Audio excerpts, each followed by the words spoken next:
Praise lord. దేవునికి మహిమ కలుగుగాక. యేసుక్రీస్తు నామములో శుభవందనాలు తెలియజేస్తున్నాను. ఈరోజు ఈ కాలంలో దేవుని వాక్యాన్ని మనము ధ్యానం చేసుకుందాము. ఈరోజు దేవుడు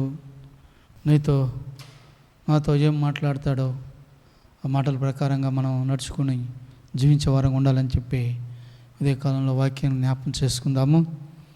యోహాను సువార్త 8వ అధ్యాయం 12వ వచనం చదువుకుందాం. యోహాను సువార్త 8వ అధ్యాయం 12వ వచనం చదువుకుందాం.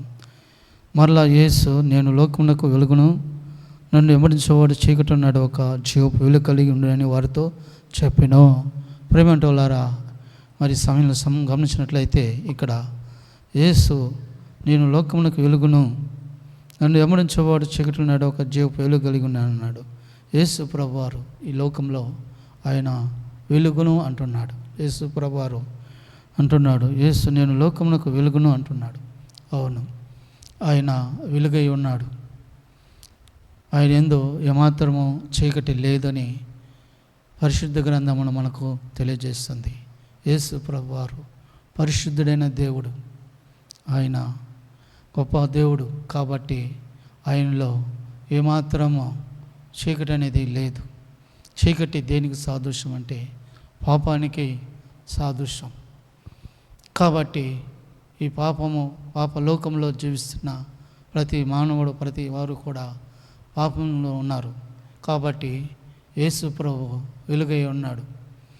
ఆయన నేను లోకమునకు వెలుగై ఉన్నాను అంటున్నాడు.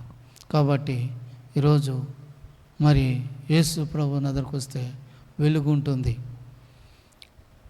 కాబట్టి ఈరోజు పాపములను నుండి విడిపించి రక్షించడానికి యేసుక్రీస్తు ప్రభు ఈ లోకానికి వచ్చాడు. కాబట్టి యేసు ప్రభుని గురించి మనం గమనిస్తున్నట్లయితే ఈ యొక్క 8వ అధ్యాయం 44వ వచనం నుంచి మనం చూసినట్లయితే ఇక్కడ మనం చూసినట్లయితే 45వ వచనం, నేను సత్యమును చెబుతున్నాను కనుక మీరు నన్ను నమ్మరు. నా యందు పాపం ఉన్నదని మీలో ఎవడైనా స్థాపించును. ఇక్కడ మనం చూసినట్లయితే యేసు ప్రభువారు దేని గురించి చెప్తున్నారంటే ఇక్కడ సత్యంనే చెప్తున్నాను కనుక మీరు నన్ను నమ్మరు. నా యందు పాపం ఉందని మీలో ఎవడైనా స్థాపించును. ఎవరు స్థాపిస్తారు? ఈ లోకంలో యేసు ప్రభువారు 33.5 సంవత్సరం జీవించాడు. ఆయన జీవించిన జీవితం ఎంతో పరిశుద్ధమైనది, ఎంతో మరి ఖ్యాతి కలిగినది. కాబట్టి అలాంటి జీవితం జీవించిన యేసు ప్రభువారు ఈరోజు ఏమంటున్నాడంటే, యేసు నేను లోకమునకు వెలుగును అంటున్నాడు.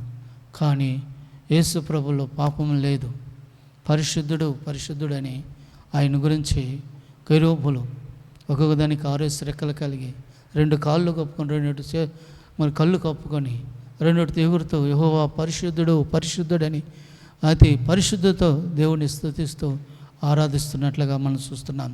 కాబట్టి యేసు ప్రభువారు వెలుగై ఉన్నాడు. కాబట్టి లోకమునకు నేను వెలుగై ఉన్నాడు.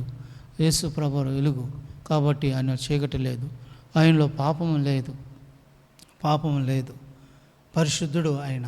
కాబట్టి ఎవరైతే మరి యేసు ప్రభువుని కలిగి సొంత రక్షకుడుగా దేవుడిగా అంగీకరించి ఉదయకాల సమయంలో ప్రభువుని కలిగి ప్రభువుని వెంబడిస్తారో వాళ్ళలో ఏముండదంటే చీకటిలో నడవక జీవపు వెలుగు కలిగి నేను వారితో చెప్తున్నాను. కాబట్టి ఎప్పుడైతే నువ్వు యేసు ప్రభుని కలిగి ఆయన వెంబడించడానికి ఆయన కలిగి నడుచుకుంటావో, ఆయన వెంబడిస్తావో, నీలో చీకటి ఉండక జీవపు వెలుగే ఉంటుందని చెప్పి ఈ ఉదయకాల సమయం మనం చూస్తున్నాం. కాబట్టి మనము వెలుగు సంబంధంగా ఉన్నాం, లోక సంబంధం కాదు, చీకటి సంబంధం కాదు, దేవుని సంబంధం, దేవునితో ఉండాలని దేవుడు ఉద్దేశిస్తున్నాడు. యేసు ప్రభువారు ఎలా ఉన్నాడో, ఎలాగ జీవించాడో, పరిశుద్ధుడిగా జీవించాడు ఈ లోకంలో 33 సంవత్సరం. నువ్వు కూడా నీ జీవితంలో అలాగా ఈ లోకంలో పరిశుద్ధురాలుగా వెలుగుగా ఉండాలని చెప్పి మనం చూస్తున్నాం. కాబట్టి ఇక్కడ మనం చూసినట్లయితే యేసు నేను లోకంలోకి వెలుగు ఉన్నాను, నన్ను వెంబడించేవాడు చీకటి ఉన్నాడు ఒక జీవపు వెలుగు కలిగి. యేసు ప్రభువారు ఎలాగ వెలుగై ఉన్నాడో అలాగే నిన్ను కూడా ఒక వెలుగులాగా ఒక గొప్ప వ్యక్తిలాగా, ఒక పరిశుద్ధులాగా, పరిశుద్ధురాలాగా దేవుడు చేసి ఆయన వెంబడించేవారుగా ఉండాలని చెప్పి ప్రభు వారు కోరుకుంటున్నాడు.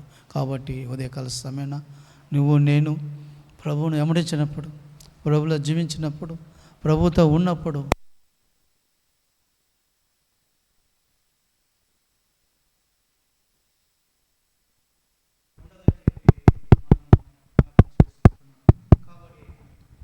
ఈరోజు దేవుని వాక్యాన్ని మనం వింటున్నప్పుడు, దేవుని వాక్యాన్ని అనుసరించి నడుచుకున్నప్పుడు దేవుడు మన పట్ల కూడా ఆయన వెలుగై ఉన్న ప్రకారంగా మనల్ని కూడా చీకటి నెలగా వెలుగు కలిగి ఉంటాను.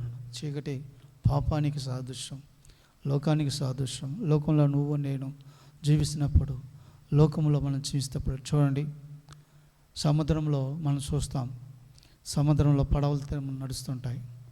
పడవలు నడిచినప్పుడు ఆ పడవలో సముద్రంలో నీరు పడవలోకి వస్తే సముద్రం నడుస్తున్న పడవ ఏమైపోతుంది? మునిగిపోతుంది.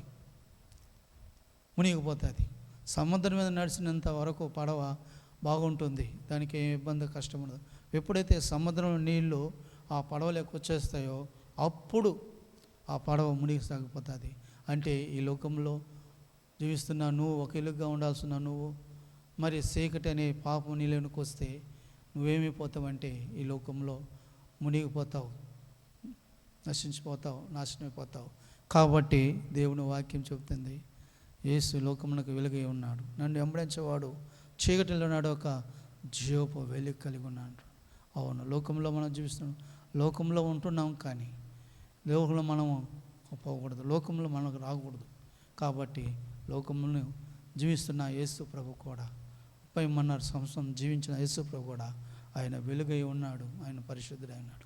అలాగనే మనం కూడా ఉండాలని ప్రభు మనల్ని కోరుకుంటూ మన జీవితాన్ని వెలుగుమయంగా చేయాలని, మనల్ని ఆశీర్వాదకరంగా జీవింపచేయాలని దేవుడు కోరుకుంటున్నాను. ప్రియమైన వాళ్ళారా, వాక్యం వింటున్నా నువ్వు సమయంలో వెలుగులో జీవించాలంటే యేసు ప్రభుని వెంబడించు.